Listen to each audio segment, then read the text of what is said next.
Surprised I didn't pick up on the apple. That I am a professional apple picker. If you listen to the podcast, What the hell is a professional apple? Smell it. I'm gonna put you on the spot now. Okay. You're an Irishman. One of these is Irish. Well, this would be the Irish one. The other one's Japanese. Okay, I could. That's Japanese. This is Irish. It's gotta be. Locking that in? Confident? You're You locking that in? Yeah, I'm locking it in.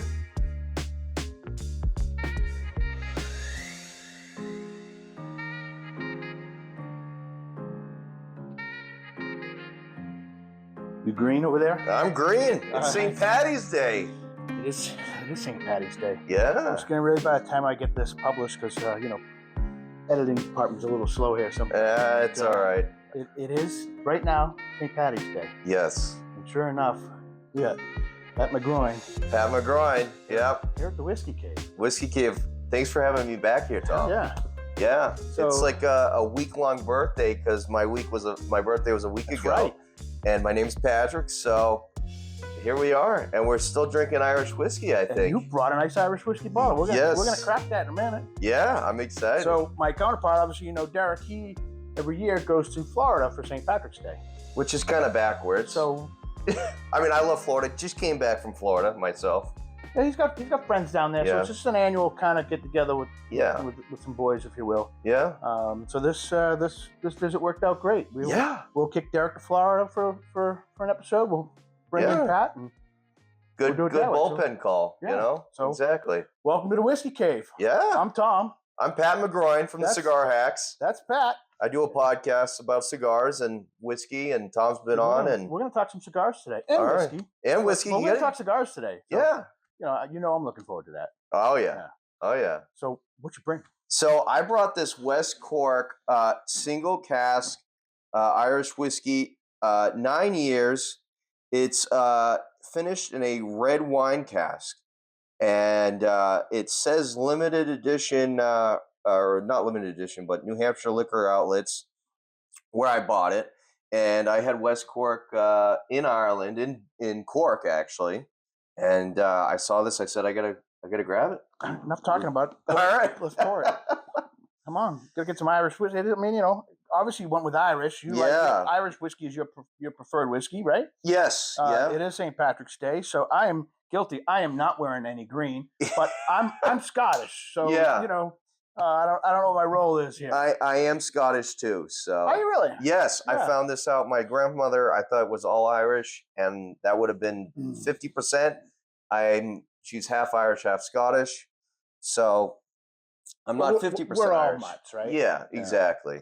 So they're calling this a very rare expression, which doesn't always mean anything. But I've had this. I bought 2 bottles. You've had this before. This is yes. Yeah. So I'm popping my cherry on this bottle, but you're not. Yes. All right. So you bought 2 bottles. You either brought this over here because it was so damn good and you want to share it, or it tastes like ash and you want to get rid of it.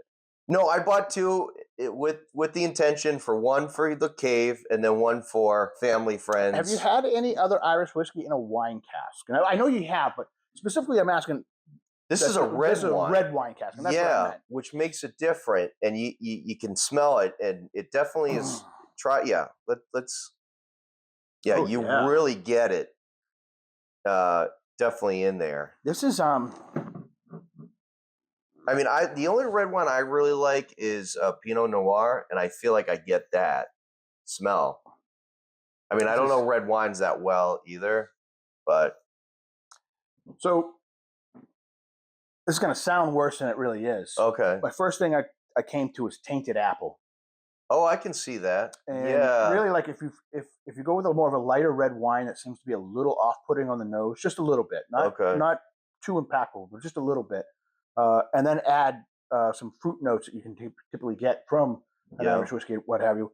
And that's where I kind of got like that. I see that. A little bit of taint on a light red wine. Yeah. And the apple combined. I'm surprised I didn't pick up on the apple. I am a professional apple picker, if you listen to the podcast. What the hell is a professional apple picker? You got to listen to this Cigar Hacks to get the inside joke there. It's a 9-year single malt. This is a bottle 257 of 350. My counterpart Derrick would never be able to read that. I don't think he'd be able to read that with his glasses on. We got a little volume here. It's so it's 54.7. Okay. So it's got a little meat to it. Yeah, and I like the West Cork. I bought a pot still at the duty free center when I came back, and that was very good. That's made in a fully copper still, which I love copper. Wearing copper again today. The only thing we really don't know is it was 9 years of tour, but we don't know how long it sat in a red wine barrel. Yes, I didn't see where if it specified that. Right. So yeah, the first taste it's less winey when I first. It's a very unique nose. Yeah, I mean the red wine. I almost get the wine aspect is caramel really, to it, like really not caramel, like a maybe like a candy, I mean, I could go with a candy apple, maybe. Yeah, that's probably like a caramelized apple. That's the way to put it. Mm-hmm. Yeah, like apple pie almost. Oh, we are definitely drinking something interesting. Good pick, huh? I'm gonna let that sit for a moment. That is for us. I'm getting a little of the spice of the proof. Yeah, I have a matter of fact. Last episode, actually, it was 2 episodes ago. Now drinking cask strength Heather. Okay. And I have a tendency in my first sip to oversip. And I get chatty, and I fail to realize it was cask strength. Yeah. And a little bit too much of a sip, and I was like, "Hoo-wee!" Yeah. Well, you gave me after the last episode, you gave me the blue spot, which is cask strength, and I was feeling that. Yeah. That's good stuff. It was good stuff, but yeah, this to me, it's not as. I mean, I haven't had it in a couple of weeks, but I bought it like 2-3 months ago, and when I first opened it, I felt like the red wine was much more predominant than this time around. Yep. Now my taste buds evolve and whatnot. It's warmer out now, so yeah. Well, I do feel like I'm getting all the effects of the wine cask in this, which flavor wise.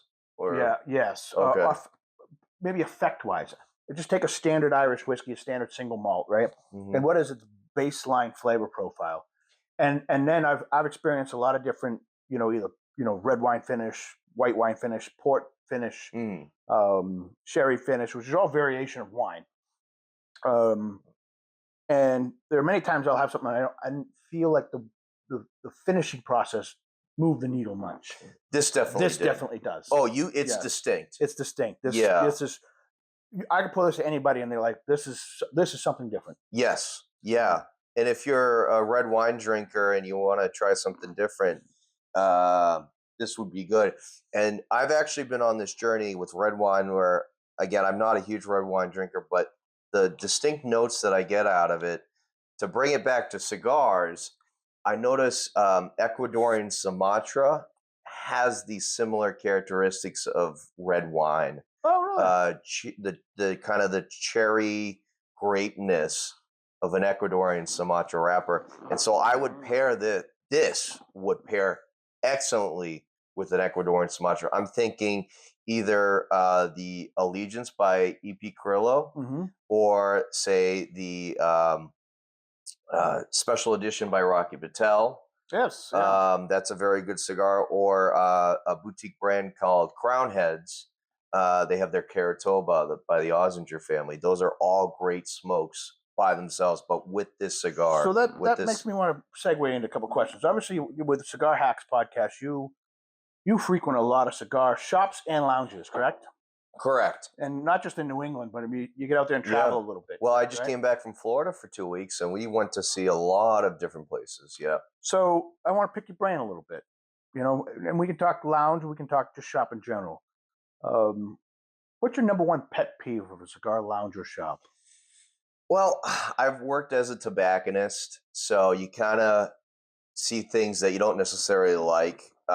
But as a tobacconist, cleaning ashtrays, people stamping the cigars into the ashtray and literally leaving stains. No. Actually, a famous cigar roller once told me, this is touched by 300 hands. This is made from seed to smoke. 300 hands have touched this cigar. The cigar itself. In some way, shape, or form, right? It's a hand-rolled product. You're doing a disservice. It's a piece of art in a lot of ways. You're doing a disservice by pounding it out, throwing it out the window. The best way, you just let it sit and go, So I agree with you 100%. I don't know if that would have been my description. When you smash it into the ashtray, like a cigarette smoker with a butt, right? It just leaves this foul aroma for everybody else in the lounge around it. And that's my pet peeve about that. Well, yeah, that's not to. There's that, and then also you think it puts it out, it actually creates more smoke. It does create, correct. If letting it just set it on the ashtray and let it go to bed, it will actually go. Yeah, less smoke, less of a mess. What surprised me the most about that is I see a lot of seasoned cigar smokers do that. I tell them, and what's another thing that makes me laugh is when someone has a torch lighter and they put their hand on it, like the wind inside in a lounge, right? It's not like this wind's effect, and it's blasting, 2 inches long, and they're still putting their hand like it's a Bic lighter or something like that. That's funny. So that's a couple of pet peeves on the person smoking the cigar. Yes. What about a lounge itself or a retail shop? Well, you got to have a great atmosphere. You got to have a great whiskey selection. Mm-hmm. There's a lot of different lounges we've been to. Florida is very fun, very warm weather. The times of year can fluctuate. I generally like a cigar lounge that's not too loud, but has life to it. Yep. Energy. The aura of the lounge is there. Not the volume's not too high, but it's not a morgue. Right. Exactly. Yeah. And I like the lighting to be similar to in here, very much so, where it's bright enough where you can see across the room and see, things, but it's warm enough where you don't feel like you're, at a ball game and the lights are just right on top of you, or something like that. The ventilation's key. Very key. It's, in Florida, the fresh air, the more humid air. I notice in lounges where the ventilation sucks, you're rebreathing in that air, and it actually makes the cigar taste worse. Yep, 100% agree. The cleaner air from your breathing and the cigar itself, it's when you get fresher air, everything's better about it. Your breathing's better, the cigar's breathing is better. It's just when you have this crappy air that's cycling through, it takes away from all the flavor, and the burn could be bad too. So that's the most important. That's why I like sitting on the back deck or at the beach on a nice warm day, is perfect because the air is so clean. Fresh. Yeah, there's a lot of minerals in the air. There's a lot of oxygen. You've also worked as a tobacconist in shops. Yes, several shops. So I'm going to give you a pet peeve of mine. Okay. And maybe you've done this yourself. Oh. As the guy, as a tobacconist, and not necessarily as a consumer perspective. One of my well before the original cigar bar, well before cigars really took hold in my life. I could never, and I still don't stand this, but I can't stand it when somebody follows me into the humidor and they're looking over my shoulder at every step of my move. Yeah. I understand why they sometimes want to go in there. I mean, they just first off, it's two things. A body sometimes deters any theft, although I really don't think the cigar industry has a theft issue, but that's another topic. Yeah. But it still is still nice to have somebody there if the consumer has questions. Yeah.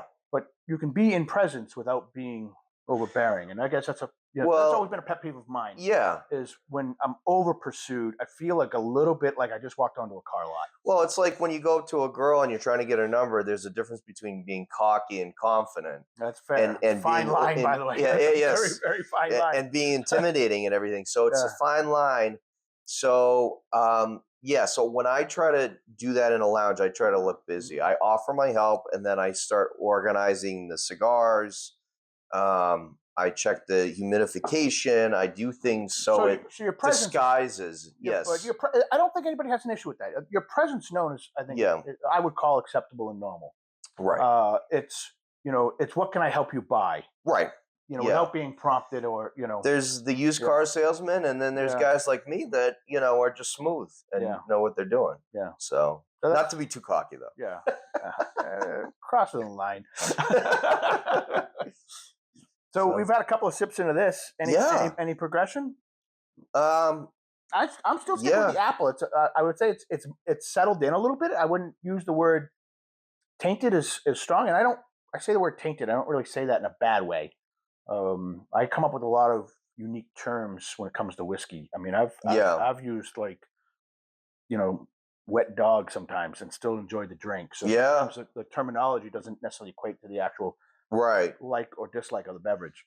Yeah, it's funny. I've gotten a lot better at descriptive words. I'm not perfect.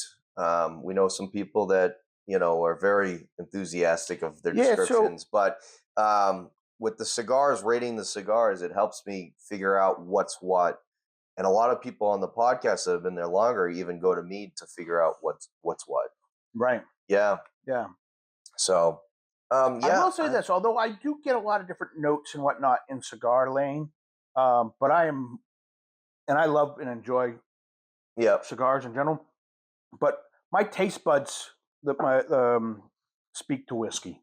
Yes. Right. Oh, some people, I can go crazy on whiskey with flavor profiles and those. And I actually, especially in this podcast here is a good example. I don't, as a consumer, I don't like it when somebody names off like 18, 25 different tasting notes. Like you're just naming them all. For me as a tobacconist, I've learned, okay, I need to step it back. I got to read what their idea is and things, and if they're interested in learning more, if they're simply looking for a basic smoke, things like that. So some people are that way where they just. Well, I think in the cigars, and you would know pretty well yourself. It's light, medium. Heavy. Right. It's peppery, not peppery. Spicy, not spicy. Yeah. There's a lot of layers to it, like whiskey. But it's, to me, you know what I get on this? Clove.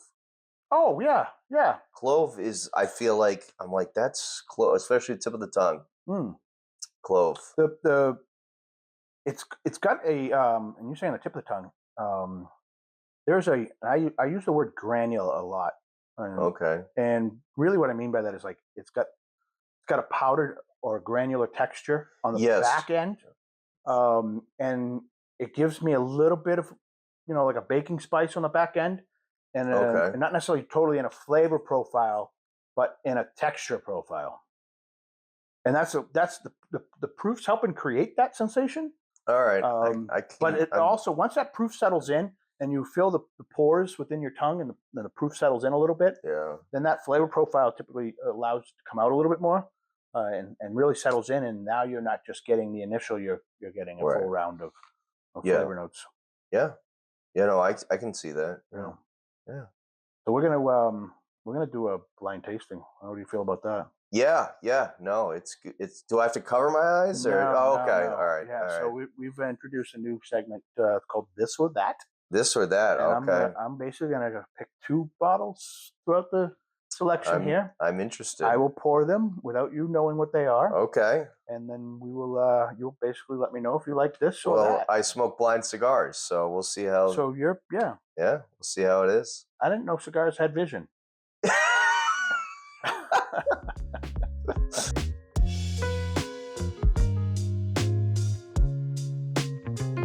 So, Pat, welcome to This or That. This or that. This or that. So I've got 2 whiskeys here. I will say they both share one thing in common. Actually, they probably share more things in common, but there's one thing that brought me to it. They're both Irish whiskeys? I don't know. Couldn't tell you. Okay, well. I have no idea. It could have come from anywhere in this room. Right, of course. So there's whiskey from all over the world here. Yeah, there is. So that's for sure. So why don't you take the first cover off? This one? Yeah. All right. So that's the single one, right? Okay, yeah. Yep. I like these little covers. And just speak freely, open mic night here. I got this like dry pininess from it. Okay. From the smell. But very clean. Yeah. Just don't mix them up. Ooh, smokiness in the back end. Ooh, that's really good. Like that? That's got some really good charcoal smokiness in the back end. Do you like peated whiskey? Yeah, well, peated, yeah. Well, I mean, So I don't find it to be that peaty at all, but I'm a little immune to peat, but so that's it's fine. like this Irish peatiness. It's like when you go to Ireland, it's like that sweet, like floral peatiness. Okay. So I'm getting like the 17th century cottage that I sit in. That's what it is. Do you have an idea what do you think you're drinking? No. I mean, I've seen stuff around here. I mean, Comer is definitely. So forget. Don't give me a bottle pick. Okay. You think you're drinking Scotch, bourbon, rye, Canadian? Because of that dryness I'm getting, I'm gonna stick with the rye. I feel like that's a common. You're getting a little rye. Yeah, I feel like that's a trend thing that I notice with ryes. All right, let's move on to the next one. All right. Yeah, I'm gonna. My gut says rye. Okay. All right. So I do get a little fruitiness with that. Mm.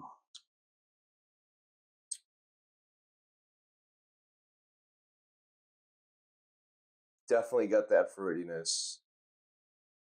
A little spicier. Wow. I will say this. They're finished in the same style of barrel. Wow. Interesting. Talk about the nose. Does one speak to you more than the other? I definitely like this one better. Yeah, you like I definitely feel it better. But this one's good too. I mean, this one's more similar to the West Cork that we were with the fruitiness that I get. So on a simple level, I do agree with you. This one is a little bit more dry. This one's a little bit more bold and fruity. Yeah. They're not miles apart or overly dramatic for that matter. These two are closer than that West Cork is to either one of these, in my opinion. Interesting. Oh, yeah. West Cork was...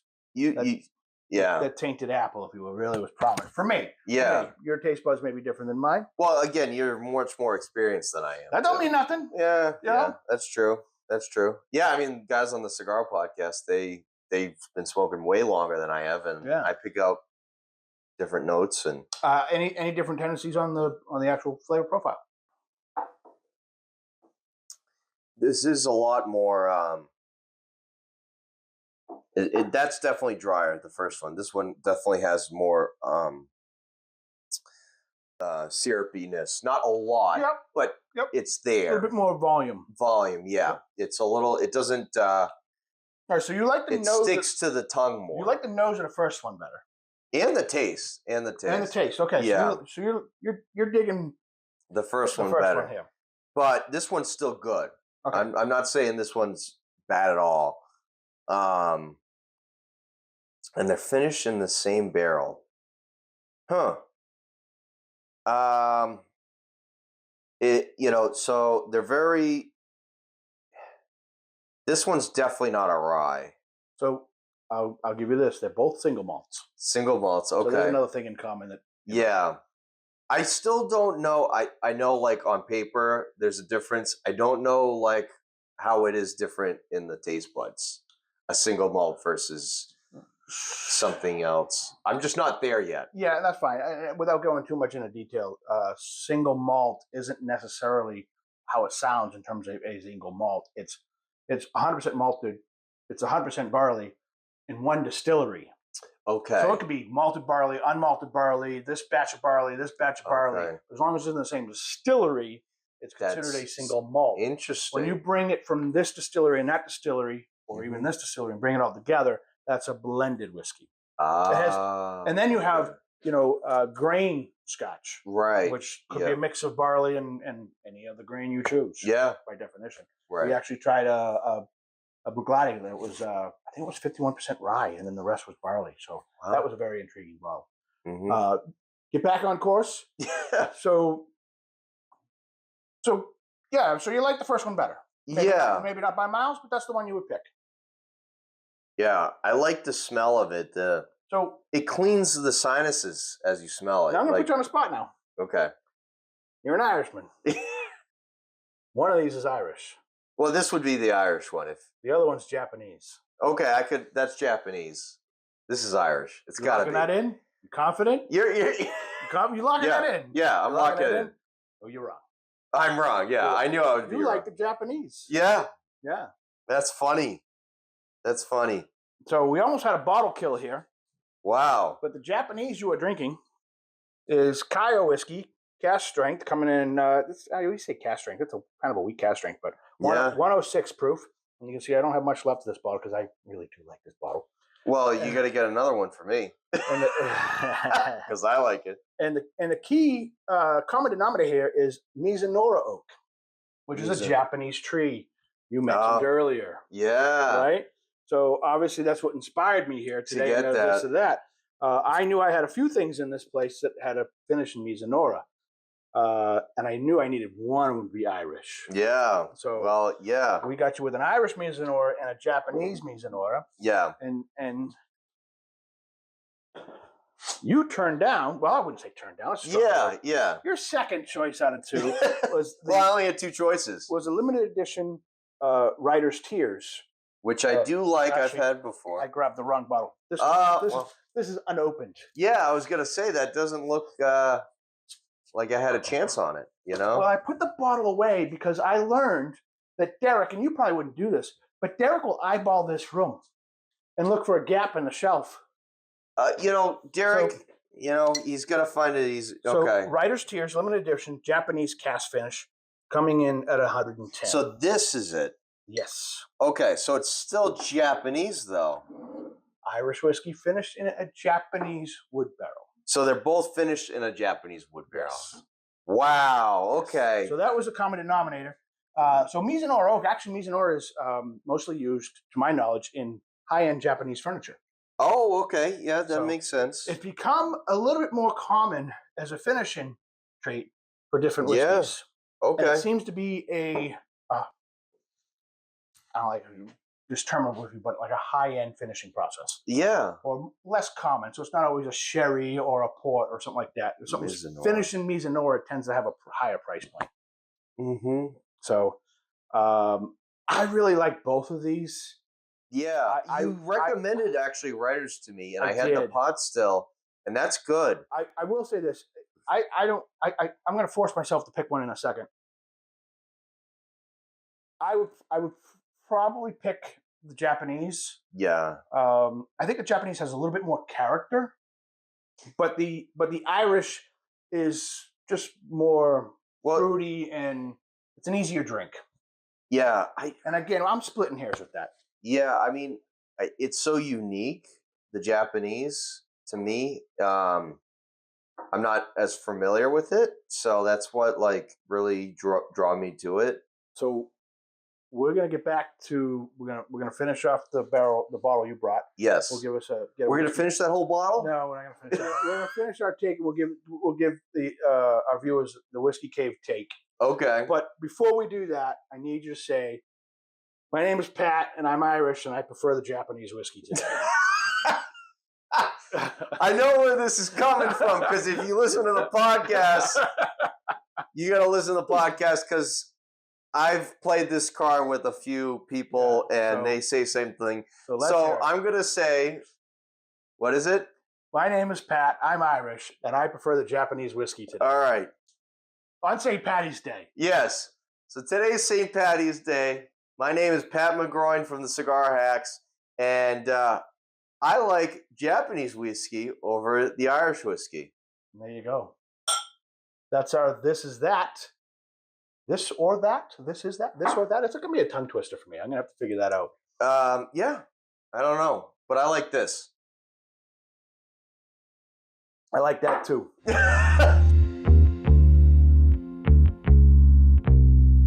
So, breaking news, you like Japanese whiskey?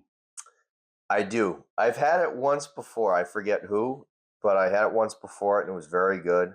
I like Japanese. So I'm a landscaper too. I love Japanese gardens, Japanese maples, all that Japanese stuff. One day I'll make it to Japan and have some Japanese whiskey. But I definitely like it today. That was really good. That was very good. So I appreciate that, Tom. Excellent. But back to the West Cork, which I brought. So again, put your nose on this and tell me that this isn't a so much more robust, distinctive nose. It's very distinctive. There's no there's no masking its presence. Right. Yeah. No, it's out there. You know, it's there. I mean, as far as like, yeah, if you, we just did the blind tasting. If you told me like this is honestly the first time, before I knew it was red wine aged, but you can get that. You get that off of it easily. You would need and you referenced it earlier, but I think you need a good meaty cigar to keep up with this. Oh yeah, you definitely need a medium plus. You could do a Habano wrapped cigar out of Ecuador, but I think the Sumatra would just make it that much better. I would probably like the cigars I listed earlier are like 5, usually more like 6 out of 10 strength wise. Yeah, I definitely, but all of them are smooth, so I'd stick with that. We should somewhere along the line we should light up a cigar, smoke a little bit of it, get it to its heart, right? Yeah, and then you pick a whiskey that you would pair with it, and then I pick a whiskey that I would pair with it, and see how far removed they are. That's interesting. That's a good take. That's a hot take. Yeah. So, well, I just turned 30, and I had my birthday. Old son of a bitch! Jesus Christ, the grades up in here. Yeah, I'm getting them. Actually, shut your mouth. I am getting some of them. My father was fully gray at the age of 30, so I'm actually ahead of schedule. So I'm doing much better than him in some departments. But it's 30th birthday. Last time I loved the green spot. I had a bunch of green spot. I feel like I almost finished a bottle. Like I hope I did. I don't know for sure, but I definitely had quite a bit of green spot. I'm sure you shared it. I shared actually. My 2 uncles had it for the first time. They loved it. Everyone loves or really likes green spot. Nobody's been like, oh, green spot. It's always been a good thing. It's a crowd pleaser. It's a crowd pleaser for sure. So I drank the green spot, and I smoked some 30th anniversary cigars of some of my favorite brands. My uncle was gracious enough to buy me a couple of those cigars, the LFD 30th, the Rocky Patel Limited 30th. I had a Perdomo 30th. I had also an Aganosa Leaf Lancero, which was gifted to me. So smoked some of my favorite brands, and it was just a great birthday party. And to smoke cigars and Irish whiskey together, you can't beat it. But yeah, I like this West Cork. I fell in love with them when I was in Cork. I thought it was, appropriate to drink some West Cork. And they have like a bunch of stuff. They have like 7 or 8 different casks. They have like some kind of beer cask, black. They've gone around the gamut. Let's lead in. Let's give this thing a whiskey cave take here. Okay. So give me your final thoughts. You like it, you don't like it. Where's it apply? Where would you drink it? Would you share it? I don't know the price point. What was the price you paid for it? I think it was between 65, 70. Okay, so it's in a shareable range. Yeah. Total Wine. No, it was New Hampshire Liquor Store. That's right. Yeah. So like for, my comfort range is between 60 and 80, like for a good bottle. Yep. I mean, I bought in $30, $40, $50 bottles, and I'm like, wow, this is really good for that price. But I try to stay under 100 for a lot of things, especially whiskeys. And yeah, it's definitely good. Yeah, I think this is something that would be good after a steak dinner too, or with the steak dinner with the red wine, because red wine generally complements. I would actually say this. I like your take, but I would say with the steak. Well, with or after, yeah. I'm normally a red wine drinker with steak, and then I move to navigate to whiskey after the wine and the steak.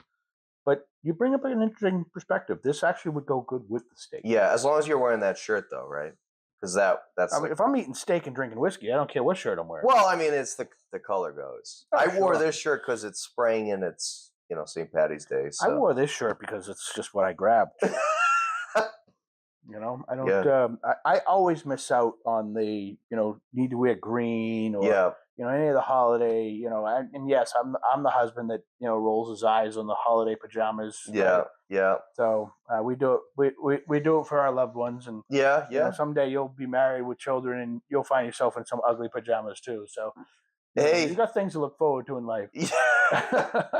Hey, if at the end of the day it's a success, it works, right? That's what I say. So you like it? It sounds like you like it.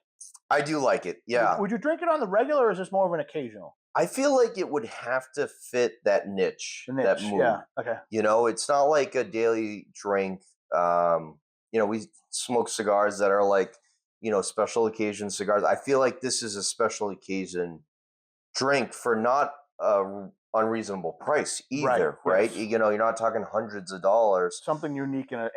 Yeah, I feel like the to be like, for me to call this out would be like the smell in the air, maybe something a little more of a romantic night, a night that is, just, enjoyable, but has that red meat aspect of it. Maybe, a night that's, that you want to, have some sweetness to it, that fruitiness to it. I think that's what it is. All right. So my take is I am still on that apple. Yeah. And I'm gonna. I know. That word tainted nobody really likes, and it's settled in a very positive way. I think if you soaked an apple, in not a cab, but maybe even a Chardonnay, and you just let the wine penetrate the apple, and then you ate the apple, I kind of think that's what we're drinking. I don't know if I've ever had a Chardonnay, but I'll take your word for it. A lighter wine. Obviously I'm a red wine guy, not a white wine guy, but definitely a lighter wine. Yeah. And you hit the nail on the head a little bit. I usually do with the steak, but this would actually, I think, will go very good with the steak. Yeah. Would I buy this on the regular? So I think this one qualifies for me. It's like, I always put this in the cave. I'm now interested in having this as something here because I think it's that's what I brought it for. When I want to share something unique, this definitely qualifies. This is a different flavor profile than most whiskeys. $70. Yeah, you can't beat it, right? So this is a special occasion. You want to bring a glass out with. It's an affordable special occasion. Right. With your girl, like I wouldn't bring this out with the boys. If I'm having a bonfire, smoking cigars with the boys, we're playing cornhole or darts, or watching the sports game. I don't feel like this is the vibe. So you're saying it's not a masculine whiskey? Yes. Yeah. Right. I'll be frank. Yeah, this is definitely something you want to put some smooth jazz on. You're outside of the wine game, but you want to like step it up with the whiskey. Right, but you're good for it because it's Irish whiskey. I mean, who doesn't like Irish whiskey to begin with? But you're just trying to step up that game, and you got Frank Sinatra in the background, maybe, or that smooth jazz. You can't beat it. Perfect. Well, that's our whiskey cave take right there. I'll be honest with you. I'm letting it out now because now it's hitting me. But the second bottle, this bottle was for here. The second bottle was initially for a girl, a woman. Oh. It didn't work out, but that's a whole nother story. That's another podcast. That's another podcast right there. Yeah. But this would have worked. Subscribe, you'll get the back end of that story. But it would have worked. Yeah, woulda, coulda, shoulda. Yeah, and so I gotta get a third bottle now for when it's time. You have to tune in later to find out if she took an Uber home. Yeah. And you can listen to the Cigar Hacks at cigarhacks.com. Yeah, and find out possibly, or here, we'll see. I'm sure I'll be back. Yeah, I think we'll let you back. All right. Yeah, sounds good. We'll do some shit together. It'll be fun. All right. But this was good. We appreciate you bringing the bottle. Yeah. Have you had West Cork on the show or the? No. First West Cork on the show. West Cork. And I'll be honest. I think I had their baseline a long time ago. Okay. And obviously I don't really remember it. So must have been a good time. Well, no, I actually look at that away. Like if I don't recall it, then it didn't resonate, or it became amongst the broadliners. Yeah. Right. So this is distinctful. I will always recall this. I will always. It'd be, well, because you're spending time with me too. There's a little bit of that. So cocky and confidence. Remember, fine line. Anyway, I'm Tom. I'm Pat. That's Pat. Welcome. Thanks for coming to the Whiskey Cave. Yeah. And we'll see you next time. It's been good.